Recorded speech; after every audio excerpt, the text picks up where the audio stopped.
Friday night footy travels to the Gold Coast as round 15 of the NRL rolls on. In the build-up to next Wednesday's State of Origin clash, it's the Titans and the Seagulls, a match that features two key members of Manly's 2011 Premiership team face their former club in Kieran Foran and coach Des Hasler. But of course, all eyes will be on Daly Cherry Evans. How will he respond to his Origin axing in what has been one of the most dramatic seasons of his career? Daly Cherry Evans, record holder. Become the most capped Seagull in history. Reportedly, 600,000 a season. I think it's disrespectful. This time it's the 7. The captain, Cherry Evans, sprints in. There isn't too many playmakers out there. Just when you think you've seen it all from this halfback, have a look at this. A lot of our top playmakers are over 35. For the win, Cherry Evans. He's as ripe as ever for season number 15. Daly Cherry Evans now. And he's that smart.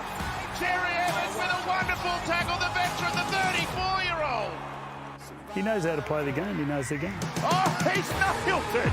Oh, that's as good as it gets. Veteran of the game, but he's still probably in the top 2 or 3 halfbacks of the competition. Oh, what a kick, DCE, that 40-20 specialist. The Eagles skipper, unsure of this year, will be smart. I love this more than anything. I've got a good balance of life outside of football as well. The life after footy part I haven't thought about just yet, but I'm going to keep enjoying this while I can. Coming up, we have breaking news about the Manly captain. It will come as a shock. He will not be playing at Manly again next year. The Maroons' culture has been called into question after dumping their captain, Daly Cherry Evans. The axing all but ending the 36-year-old's representative career, ramping up the pressure for their must-win match in WA. Obviously, Daly wanted to play, and he was disappointed that he wasn't going to get the opportunity. It's been quite the season and quite the week for Daly Cherry Evans. Let's hear from him now. He's with Marley Silver. Well, Daly, obviously lots of conversations about Origin this week, and unfortunately your omission from the squad must have been tough, but how are you feeling? Yeah, tough news to get last Sunday.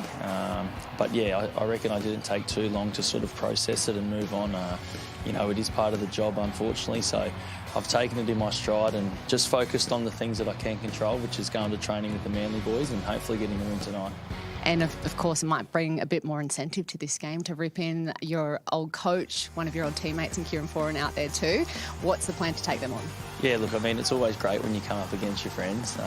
And, you know, as Foz and I get a bit older, you never know when the last game against each other may be. So, you know, I'd love to get that advantage over a friend. Also, on a personal note, it's a teammate's 150th tonight in Ruben Garrick. So there's a lot of extra motivation for us to play well tonight. And that's not even, you know, discussing last week's loss in Golden Point. So there's a lot to play for tonight, but I'm sure we're going to rock up with a great attitude to try and get the win tonight. Well, good luck out there. Cheers. There you go, Daly Cherry Evans looking very focused ahead of this one tonight, but it has been quite the week for the former Maroons captain. Just look at the stats that we have here on the wall. He's played 26 games for Queensland. He made his debut in 2013 and he's been a mainstay, hasn't missed a game since 2019. That, of course, is until now. So let's bring in Darren Lockyer, who is a Queensland selector. Lockie, good to see you tonight. Now, obviously, this has been one of the main talking points all week, the decision to drop Daly Cherry Evans. Was this something that had been brewing for a while, or was it simply off that Game 1 performance? I think when you get to that age, like, you know, he's 36, Daly, I think there's obviously talk about it, whether he's going to retire from rep football or whether he continues on. And you just saw the stats up there on the wall. Like, he's had a wonderful career playing for Origin. And when you're a part of a group that makes a decision like this, it's not fun and it's not easy. You just got to do, as Billy said through the week, you've got to do what you think's in the best interest of the team. And the previous 3 games, when it's mattered, we just really, from an attack perspective, we just haven't really challenged the New South Wales defensive line. So we felt it was time for a change, and Tom Dean gets an opportunity in that number 7 jersey. But for Daly, obviously for him, he's going to want to prove a point tonight here for Manly, but also for the rest of the year. So that's the positive for Manly, and that you see there in the starting lineups. And Cameron Munster, congratulations to him. He becomes the new captain. Tommy Dearden gets his opportunity in the number 7 jersey. And you've got Kurt Capewell, who makes his reappearance back in the Maroons jersey. So while it's disappointment for a couple of players, there's an opportunity there for a few Maroons players to try and save the series. That's what we're trying to do. We're going to Perth to get a win and go to decide it in Sydney. All right, Lockie, thank you, and we look forward to your commentary tonight. As you can see there, less than 5 days to go now until Game 2 of State of Origin in Perth. But let's turn our attention back on this evening's game between the Gold Coast Titans and the Manly Seagulls. So let's head over to Alana, Freddie and Gus. Thank you, Danica. Yeah, we're going to focus on a couple of key players for tonight. Gus, we just heard the way that Lockie spoke about Daly Cherry Evans. It's been a really big week for him, but tonight's game's so important. How does he focus to make sure he gets the job done? I don't think he'll have any problem focusing at all. He's a professional. He's been around the game for a long, long time. What's happened to him in recent times has come because of his longevity and his status in the game and just to the age that he's been able to keep playing because he's been so professional and kept his body fit. So he'll take it in his stride. It's a circle of life in rugby league. A lot of players don't get to play this long at all. So he's had an extraordinary career. He will be focused now on Manly. He's already said it's his last year with the club. He wants to have the best finish possible. As he said, the disappointment of the Golden Point loss against Newcastle last week, the teammates 150th. Origin will be right out of his mind tonight. He'll be there for Manly Sea Eagles to do his best. Ready to rip in for his club side. Freddie, last week we saw Alex Johnson surpass 200 tries, which was unbelievable. We've got another brilliant finisher in Lofi Khan Pereira tonight. He's on track to join some very elite company that we can see here, the quickest to 50 tries. Gosh, he's great to watch, isn't he? Yeah, when he gets the ball, you always think he's going to score. He just has that ability to move his body, and of course, he has the speed and that lovely balance. I was fortunate enough to coach him up in the Prime Minister's up in New Guinea last year. I loved his company, and yeah, he's a real weapon. Look at that, 51 semi-Radradra games it took to get it, and you go up to those other players, you're like Ken Irvine, Gaznia, like some of the absolute greats of our game. So think about him as well. He's played in a team that's coming last this year, 14th last year, and 14th the year before. So you've got to think with teams like Perth and New Guinea coming in, I think the Titans might be under a bit of pressure to keep someone like him. Like everyone needs try scorers. How quick is he? He's lightning. Is he? And the thing is balance. Like he's strong. Very rarely close to the line. If he's got some room to move, do you stop him? So, yeah, fantastic player. Isn't he? Well, he's on 49 tries in 51 games. So looking forward to seeing how that pans out. But for now, one of the men who help orchestrate their attack, Kieran Foran, he's with Marley. Kieran Foran, no doubt your team is really looking to bounce back after last week's loss. You're also coming up against your old club. There's quite a few faces there you probably wouldn't have expected to be there during an Origin period, but how do you take them on tonight? Yeah, they're going to be tough, no doubt. As you touched on, you know, they're not missing anyone through Origin. So, yeah, it's going to be a big contest for us, but we've been fully focused on what we need to get right this week, and hopefully we can get out there and do that. It's been unfortunate for yourself. We haven't seen you out there on the field for more than 3 NRL games, I believe, this season.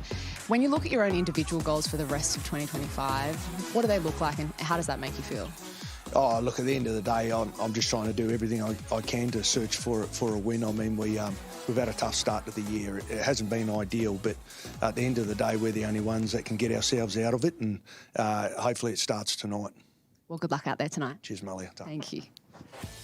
Thank you, Marley. Well, coming up next, we'll hear from the man who has been part of 4 premierships for Manly, former player and coach Des Hasler.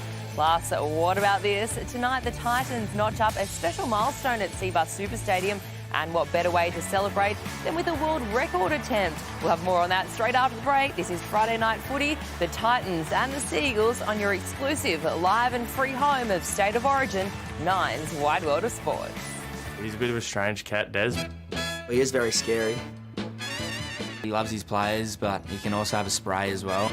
Sometimes you don't know if he's joking or not. Yeah, let's go. He's a different character for sure. But he does have a very light sense of humour. Why was it heartbreaking? He's a really caring coach.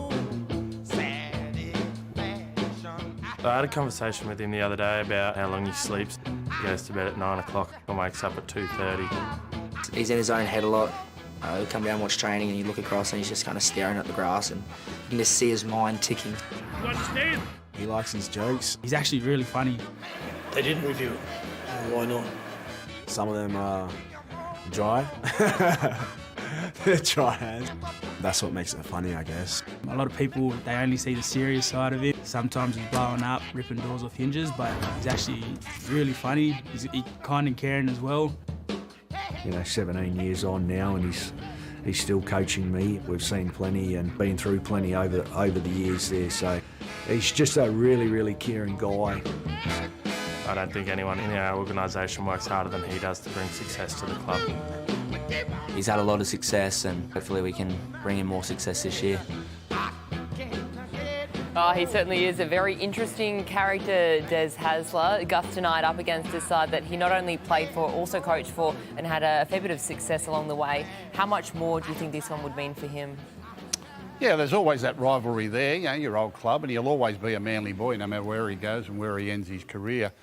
He was a fierce competitor as a player. I'd love to play some of his vision to today's players and just see what sort of footballer he was. And he's a fierce competitor as a coach. These results won't be sitting well with the Gold Coast Titans. He'll be more about trying to help these players get the best out of their career and to show them the way and leadership and everything that he wants to do. He's passionate about it, and he likes to see that his players are passionate about it. And the Gold Coast Titans, sitting where they are on the ladder, would not be sitting well with him at all. He's been around a long time. He's got plenty of tricks in his bag. Whether he can pull one out tonight against Manly, I don't know. But what I do know is he'll be giving it 100%, and he'll expect his players to do the same. One of the fittest in his days as well. All right, well, let's hear from the man of the moment, Des Hasler. Right now, he's with Marley.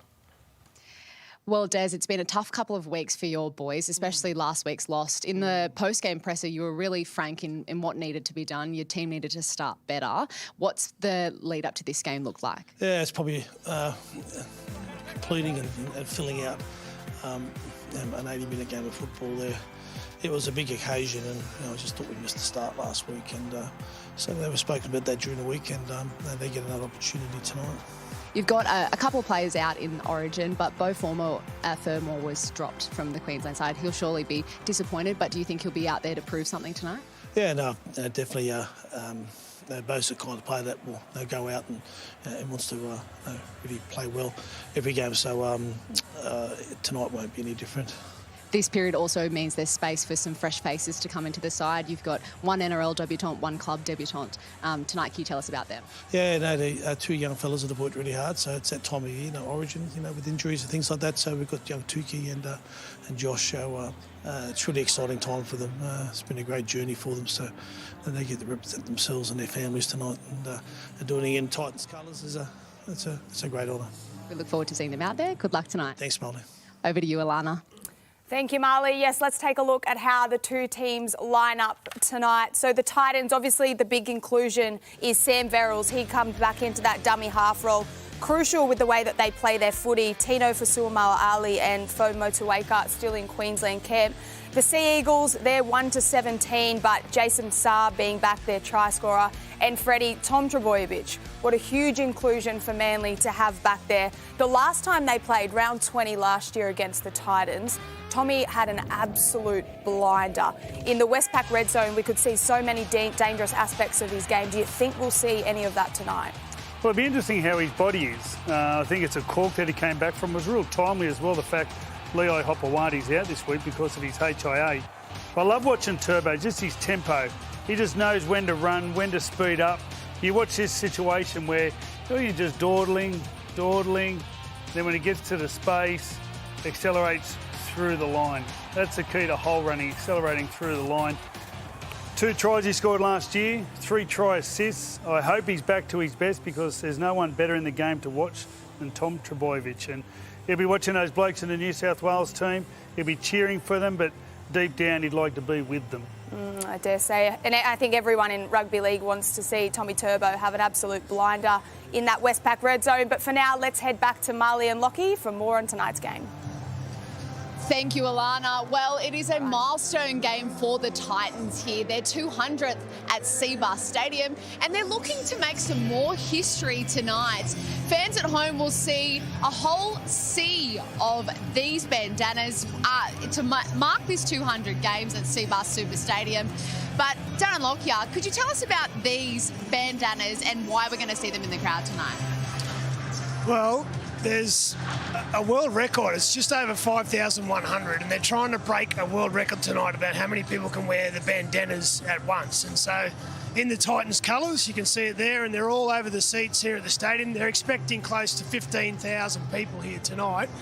So if everyone does their job, we should be able to be part of a world record tonight, Marley. It'd be great. So looking forward to it. And it's for a really good cause. It's to raise funds for Canteen, who support young people living with cancer. There's a QR code on the screen now. You can scan that and donate. And if you tune in at half-time, you can see Darren Lockyer in one of these bandanas. He's been trying out a few styles, and I have to say, Alana, it's something not to be missed. No, and I tell you what, we saw a few shots of people at the stadium. They definitely got the memo on how to put them on. Freddie and I, we've given it a red-hot crack, but I don't know that we nailed it. Anyway, tonight... Peter Fitzsimons. Where are you, Pete? Suits you. Freddie, a tip for tonight's game. What do you think? Tip for tonight? Well, I think Manly. Not only you get Turbo back, DCE, obviously highly motivated. Siwa Takiaho, one of their leading front rowers.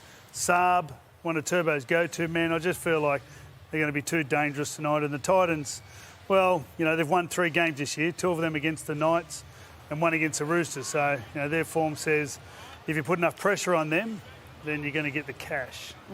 I think Sam Verrills being back for the Titans huge, but I'm with you. I think the way that Manly are playing their footy, huge inclusion. You want Daly Cherry Evans to come out and come out swinging. He's done that a couple of times. When he made the announcement on 100% footy that time, he came out and had a blinder. The same after Origin 1. Up against the Cowboys, he had a blinder. There's enough magic in Daly Cherry Evans, and when he goes out in one of these moods, if I think he'll get in the mood that I think he can, he plays like he's got a wand. He's got a beautiful kicking game, short and long, and it's his running game. If you see him running early, that's when you know he's on.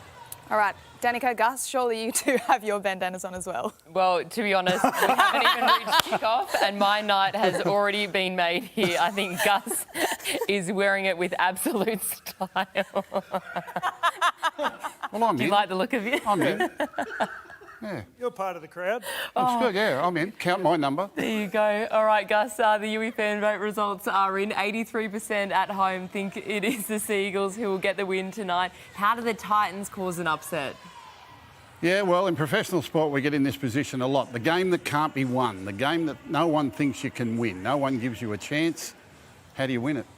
You can only win it one game, one play at a time. You can only win it 1 minute at a time, and that's what they've got to do. They've got to redefine what winning looks like. It all comes down to effort, togetherness, belief, connection, and you've got to do it for the full 80 minutes. Can they win it? I don't think they can.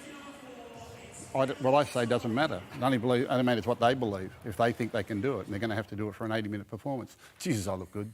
Well said, Gus. I don't know whether I could take a lot of that seriously, but there we go. We've got plenty more coming up after the break kickoff. It is just moments away now. It is the Titans up against the Seagulls, and we'll be back right after this.